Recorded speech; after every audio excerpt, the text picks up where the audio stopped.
We're going to kick off this list with Bukayo Saka, the Arsenal winger. And this one, man, this one makes the list way more because of the absurd, exaggerated hype than because of the actual level he delivers on the pitch. So first things first, all right, let me be fair here. Saka is a good footballer, there's no denying that. He's useful, he's important to his side, he helps Arsenal a ton, he gets involved in the build-up, he decides a handful of matches here and there, the last one being a perfect example of that. Nobody in their right mind is going to argue against any of that, okay? The problem, man, the real problem, is the sheer size of the pedestal they've built underneath this guy. My goodness. Because right now there's this whole narrative floating around that Saka is some kind of elite, world-class generational talent, a player from the very top shelf of the sport. And when you actually sit down and look at it with a bit more attention, it's just not like that at all, man. Lower your expectations a little, seriously. Let's start with the numbers, because the numbers simply do not back up this hype. Not even close. He's never had a genuinely absurd, jaw-dropping season in terms of goal contributions.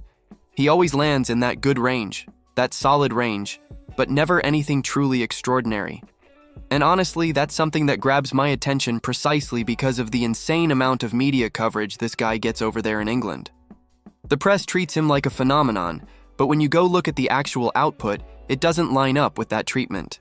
I went and checked while researching this, and the guy has never even hit 25 goal contributions in a single season. Not 25, man.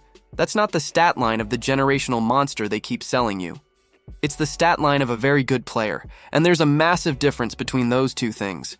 And here is where we get into the most critical point of all, which is the completely insane, totally detached from reality comparisons. Because, man, people have actually gone and put Saka, get this, on the same level as Thierry Henry. Thierry Henry, who is quite simply the greatest idol in the entire history of Arsenal. And that just doesn't make a shred of sense. Those are completely different tiers of impact, of talent, of legacy. We're not even in the same conversation. We're not in the same universe. I saw some interviews the other day with a few Arsenal supporters, right? And a lot of people out there genuinely don't understand why Arsenal as a club gets so much hate thrown at them. So let me explain it to you. A big chunk of the Arsenal fan base seems to believe that anyone who pulls on that shirt is automatically a masterclass. No, man. You can genuinely count on your fingers the number of players in that squad who are actually masterclass level. And I saw this discussion the other day on Twitter, which, let's be honest, is the absolute sewer of the internet. And there the crowd was saying that, oh, if Saka wins the Champions League, since they've made it through to the final and all that, the way the bracket fell, well, if he lifts that trophy, then he automatically becomes better. Exactly that word, better. Better and bigger than Thierry Henry, the greatest idol in the club's history. How am I supposed to defend a take like that, man? You just can't. There's no defending it. It's the kind of thing that genuinely makes your blood boil. Anyone who actually watched Henry play knows that saying garbage like that is just indefensible. So how can a guy who's never even cracked 25 goal contributions in a season be called the greatest idol the club has ever had, disrespecting the entire legacy of Thierry Henry like that? It's wild, man. So Saka lands here not because he's bad, he's genuinely a good, useful player. He lands here because the hype built a statue that the actual performances simply cannot fill. Stick with me here because the next one is even spicier. And the next name on this list, man, genuinely saddens me because it's the Manchester City guy, Phil Foden. And this one is honestly one of the toughest cases to talk about because he's a player a lot of people still want to defend. I want to defend him, I really do. But the current reality makes it incredibly hard for me to actually do that. Foden is a City Academy product, a guy who lived through absolutely everything inside that club, from the youth setup all the way up to the senior side, winning trophies like the Premier League and the Champions League along the way. He was always treated as a jewel, as the chosen one of Pep Guardiola's whole project, right? And for a really long time, man, even while sitting on the bench as a rotation option, he was putting up great numbers and better performances than plenty of starters at other big clubs out there. He genuinely delivered bigger output than guys like Saka, than Vinicius Jr., than Rodrigo. He was a player you really wanted to keep your eye on, no question. And then comes the 23-24 season, and he absolutely explodes onto the scene. He locks down a starting spot, He takes on the leading role, he finishes the year with something like 47 goal contributions, and for a whole lot of people, he was the best midfielder on the planet that year. He was voted the best player in the Premier League, and it genuinely looked like he had finally reached the very top of the mountain. Everything was lining up, the talent had met the output, the kid from the academy had made it. But then, after all that, man, the fall is just brutal. Absolutely brutal. In the 24-25 season, for example, he simply collapses, and so does Manchester City right alongside him. But Foden's drop wasn't your normal dip in form. He falls from 47 goal contributions all the way down to around 10, with performances that were really poor on top of it. He vanishes in the big matches, he stops deciding games, he doesn't show up when the team needs him most, the complete opposite of what he was in 23-24. His Euros campaign was also very weak, which only raised more and more question marks about the rough patch he was clearly going through. And again, it's not just about the numbers, it's about the actual performance. He lost his intensity, he lost his presence, he stopped being that decisive player in so many matches, he just looked completely switched off out there, like his mind was somewhere else entirely. And in the 25-26 season, he even gave a small sign of recovery early on, right? With something between 14 and 17 goal contributions. I tried digging up the exact numbers. They're a little tricky to pull cleanly, but then comes yet another sharp drop. After December, he basically disappeared all over again. And today, the reality is just too heavy to ignore. He's become a bench player, man. He's sitting behind names like Jeremy Doku, like Rayan Cherki, like Savinho. Exactly, Savinho, who in my eyes is a complete nobody. Foden is in such a bad spot right now that he's stuck behind Savinho on the pecking order. And man, it's simple to understand in football, right? Whoever plays better ends up playing as a starter, that's just how it works. Now there are off-the-pitch factors here too. Alright, and I do have some information on this. Personal problems, injuries, all of that weighs on a person, of course it does, and the club is trying to give him every bit of support, trying to bring the player back, and it's genuinely impossible not to feel empathy here because it's a complicated situation. I've seen reports from quite a few people working inside that club saying the guy is in such a rough place personally, that he's losing weight, that he's dealing with depression. Exactly. So we step into a really important point here where the mental side of things directly affects the footballer. And man, I never thought Foden would be some generational talent, but he was a hugely promising kid, and now we sit here wondering, did we maybe pile way too much hype onto this guy? I'm honestly tired of putting players on these lists, but on this one, it's just unavoidable. I really hope he gets his football back, because the talent is absolutely there. When he's at his peak, when he truly wants it, he can do incredible things. But football is about performance on the pitch, and right now, that performance just isn't there. And the next name on this list is Dani Olmo, the Barcelona guy. And this one, man, this one is another classic case of hype that just spiraled completely out of control. Honestly, I'm already running low on patience with this one, but let's be fair here. Olmo played some genuinely brilliant football at the Euros in 2024, alright? He was one of the standout names of that whole competition, maybe even the best player on the pitch in several of those moments. They handed the tournament's top individual award to Rodri, and personally I thought that was unfair, alright. And naturally, all of that inflated the expectations around Dani Olmo to an enormous degree, especially when you stack it on top of what he'd already been doing over at RB Leipzig. The guy looked like he was about to take over the world. And then comes the transfer. To who? To Barcelona, right? A big move, an expensive one, surrounded by sky-high expectations on every single side. But the reality on the pitch simply did not keep up with all of that hype. And look, for the love of God, his first season wasn't bad, far from it. He had good moments. He showed off his technical quality. All right, he put up something like 20 goal contributions, which for a debut season is genuinely very solid. This is a player who arrived carrying the status of a leading man, a protagonist. But man, he lost his place. He couldn't cement himself as an absolute undisputed starter, and that already sets off an alarm bell, right? When a guy comes in with that price tag and that reputation and still can't nail down a starting spot, something isn't adding up. And here is where we run into some serious problems, man. The constant injuries, the total lack of any consistent run of games, and a clear, undeniable drop in his overall performance. In the 24-25 season, and then into the 25-26 campaign, all of this becomes even more glaringly obvious. The numbers fell off, his influence on the games shrank, and on top of all that, his general output just got worse across the board. Less intensity, fewer contributions, less impact, and the main thing, the thing nobody wants to say out loud, is that he was never actually this incredible footballer they tried so hard to sell you in the first place. For the love of God, right, man? So many people out there go, oh, he's the new Xavi, he's the new Iniesta, he's the new whatever you want to call it, the new Busquets. Man, he's a good player, that's it, full stop. He's a good player. Don't go trying to stick him on a shelf where he simply does not belong, because deep down we all know he isn't up there. And here's the part that really gets to me with these comparisons, because they don't just inflate the individual player, they end up disrespecting the legends those names belong to. When you tell me a guy is the new Iniesta, you're not just hyping up Olmo, you're dragging one of the most elegant midfielders the sport has ever produced down to a level he hasn't earned the right to share yet. Those midfielders dictated entire eras. They controlled tempo with their eyes closed. They delivered in the biggest matches on the biggest stages year after year after year.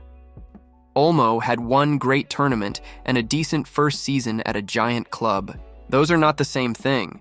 And pretending they are does nobody any favors, least of all the kid himself, who now has to play under a weight that was never realistic to begin with.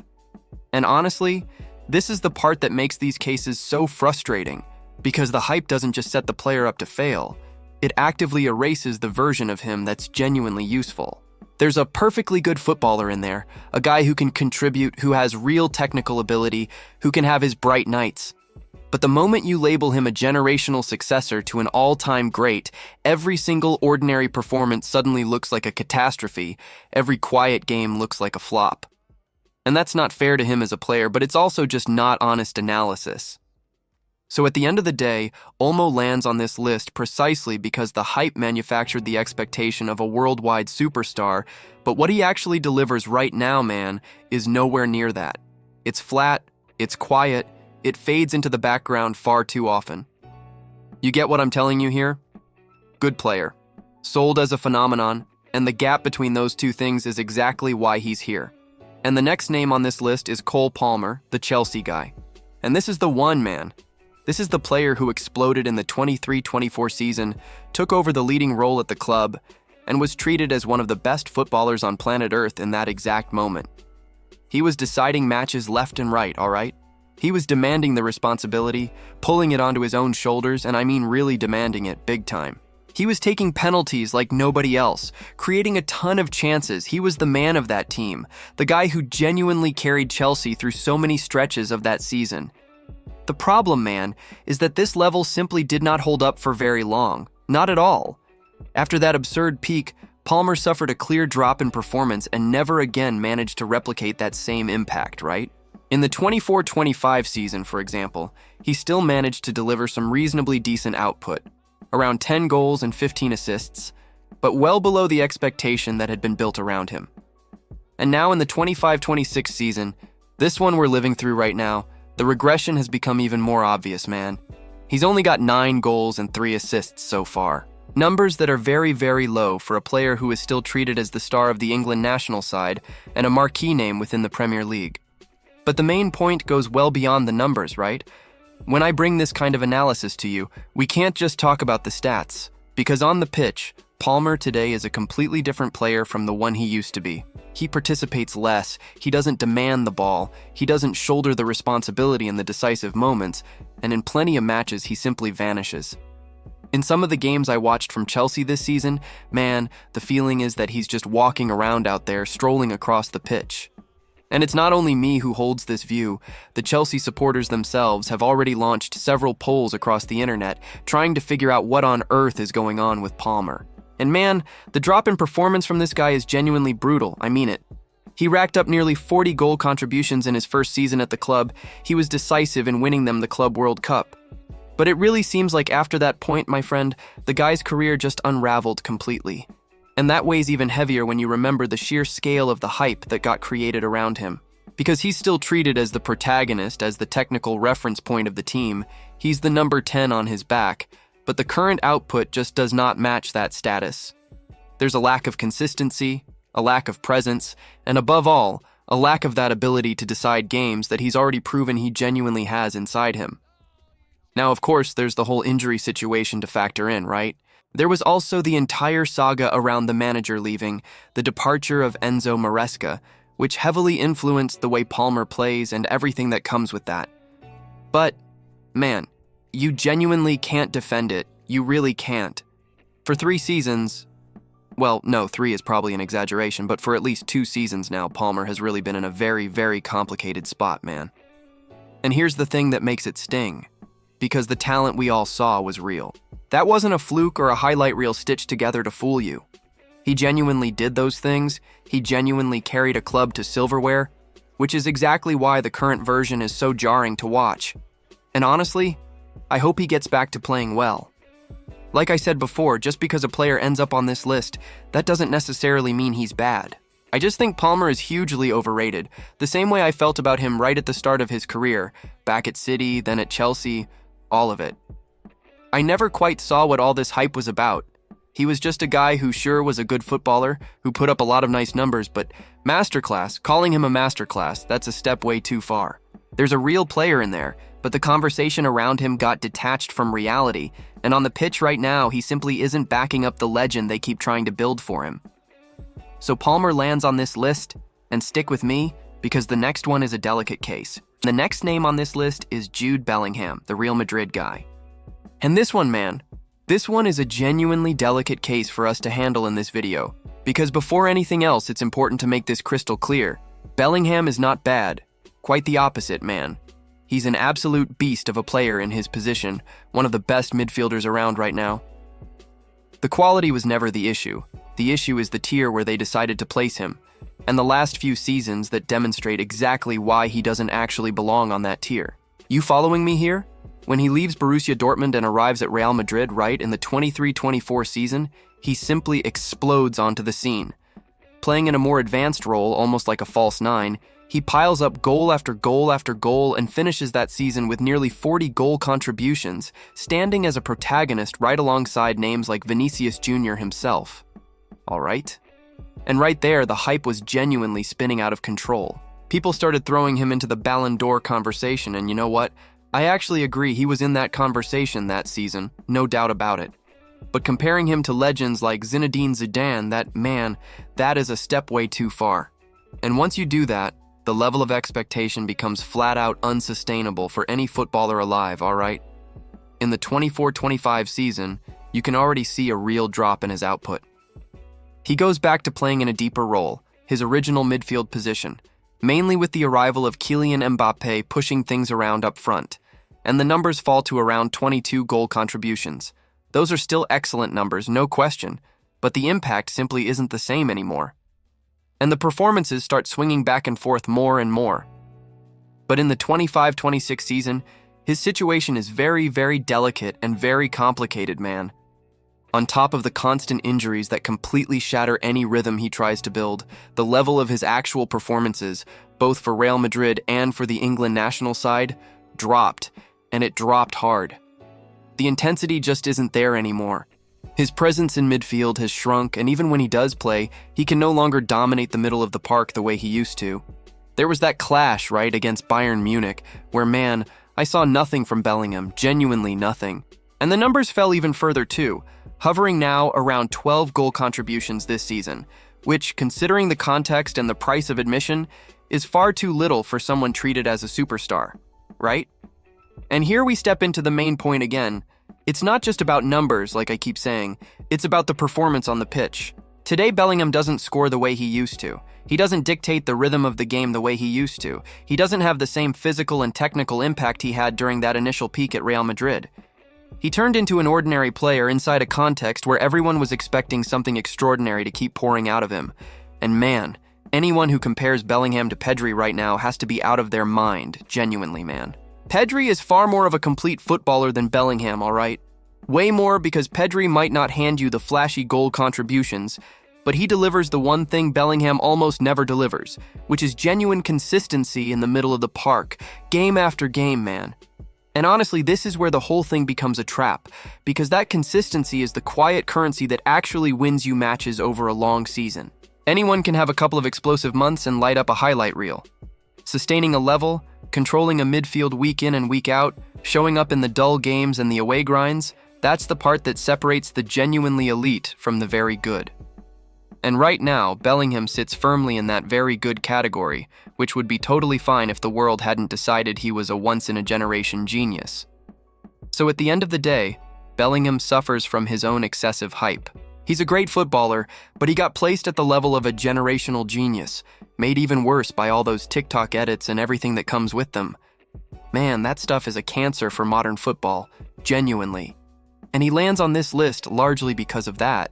Because he's an overrated player, but a genuinely great one. Like I said, he isn't necessarily bad, he's just overrated, plain and simple, by a country mile. And the last name on this list, to really wrap things up here, is Alexander Isak of Newcastle, or rather of Liverpool, right? Today, the guy is at Liverpool, man. And honestly, this one is all about inflated expectations slamming into a brutal physical context, so just stay with me, because Isak has played some seriously good football, alright.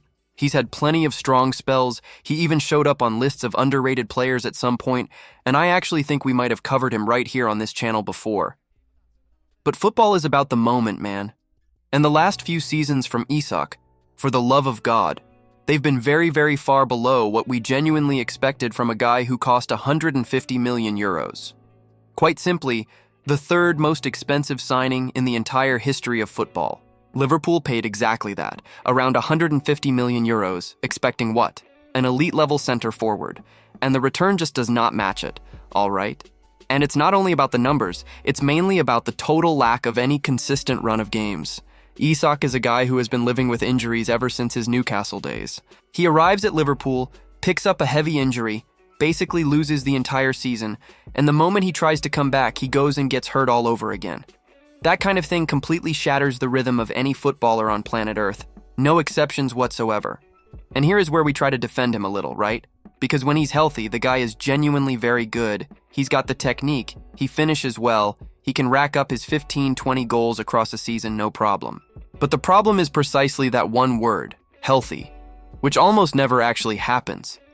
And here's the part that really lays the situation bare, because it's not happening in a vacuum, it's happening right next to a direct point of comparison.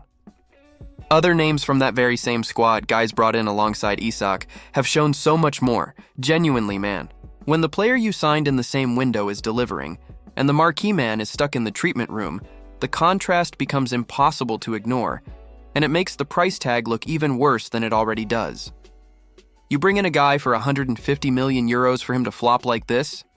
No, man, there's no way to justify that. No way at all.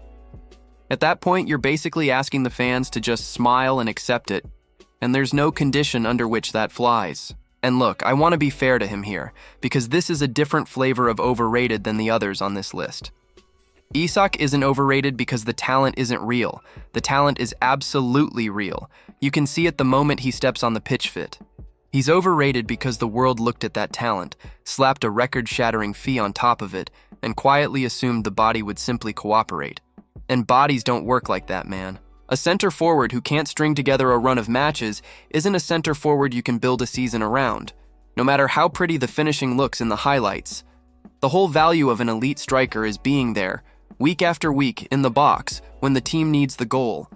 And that's exactly the part that keeps breaking down. So at the end of the day, Isak lands on this list not because he's a bad footballer, far from it. He's clearly a gifted player with everything you'd want in a finisher. He lands here because the hype that comes attached to a 150 million euro fee built an expectation so enormous that his own body simply hasn't allowed him to meet it. And until that changes, man, you genuinely cannot sit here and pretend the signing has worked out. Because the cold, honest truth is that it just hasn't. Not yet, anyway. I really do hope he strings together a healthy run and proves all of this wrong, because the footballer underneath all the injuries is a good one. But football is performance on the pitch, and right now that performance simply isn't being allowed to show up. But anyway, folks, that was the video. Thank you so much if you watched all the way through to the end. It genuinely means a lot. If you enjoyed it, drop your like, subscribe to the channel here, and we'll catch each other in the next one. We're in this together. Football with IA, peace.